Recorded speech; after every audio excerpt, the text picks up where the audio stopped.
আচ্ছা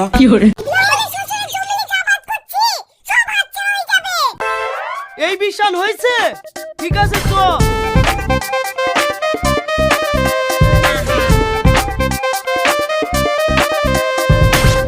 আব্বা কই? আব্বা তো নাই, তোমরা বেরিয়ে গেলে আর ঘটক এসে আব্বাকে ডেকে নিয়ে গেল। দেখি লিগেল মানে তোকে ভুলে গেল না আব্বাকে আটকাইতে। কি করে আটকাবো? এত করে মানা করনু, আমার কথা শুনলো নাকি? বুড়ো বয়সে বি ঝুঁক উঠিছে, এখন বি করবে। এই তুই চুপ কর তো, কোথায় গেছে কিছু ভুলে যায়নি? আমাকে তো ভুলে যায়নি, ঘটকে বলে কাও করছিল শোভানগরে নাকি মেয়ে দেখতে যাবে। শোভানগরে? এই যা তাড়াতাড়ি গাড়ি বের কর, বিভাগতে যেতে হবে।